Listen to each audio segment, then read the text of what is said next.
कहते हैं बहुत पुराने वक्तों की बात है।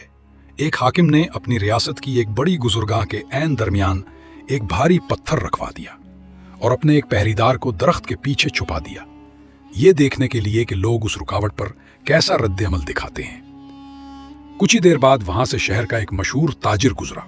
जब उसने सड़क के बीचों बीच वो चट्टान देखी तो गुस्से से भर गया। उसने इर्द गिर्द के लोगों को बुरा भला कहा, हुक्मरानों को कौसा और बुलंद आवाज में बोला, ये कैसी नालायकी है, मैं अभी जाकर शिकायत करता हूं।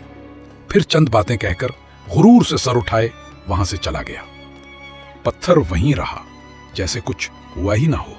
कुछ देर बाद एक ठेकेदार वहां से गुजरा। उसने भी वही मंजर देखा। कुछ बड़बड़ाया, दो चार जुमले कहे और कंधे अचुकाकर आगे बढ़ गया। फिर तीन नौजवान आए। उन्होंने चट्टान देखी, एक दूसरे की तरफ देखा, कहकहे लगाए और बोले, जाहिल लोग हैं जो सड़क के बीच में पत्थर रख जाते हैं। हंसते हंसते वो भी गुजर गए। यूं 2 दिन गुजर गए। दर्जनों लोग आए, शिकायतें की, बातें बनाई, मगर किसी ने हाथ नहीं लगाया। तीसरे दिन एक गरीब किसान वहां से गुजरा। कपड़े पुराने थे, चेहरा धूप से जल चुका था, मगर दिल नर्म और एहसास से भरा हुआ। उसने चट्टान को देखा, फिर थोड़ा रुककर खुद से बोला, अगर ये पत्थर यहां रहा तो औरों को तकलीफ होगी। मैं अकेला हूं, मगर कोशिश तो कर सकता हूं। वो झुका, पसीना बहने लगा, हाथों में छाले पड़े, मगर उसने हिम्मत नहीं हारी।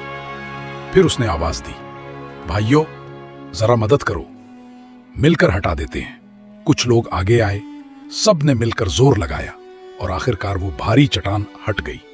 जैसे ही पत्थर हटा, नीचे एक छोटा सा गड़ा और उसमें रखी हुई संदूकची दिखाई दी।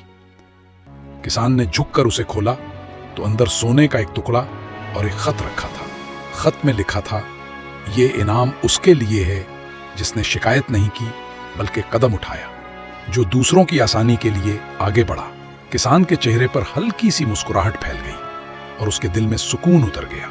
जब ये बात हाकिम तक पहुंची तो उसने ऐलान किया, हमारी रियासत शिकायत करने वालों से नहीं, अमल करने वालों से आगे बढ़ेगी। और आखिर में वही बात जो सदियों से सच है, अंधेरों की शिकायत करने से बेहतर है अपने हिस्से का एक दिया जला दिया जाए।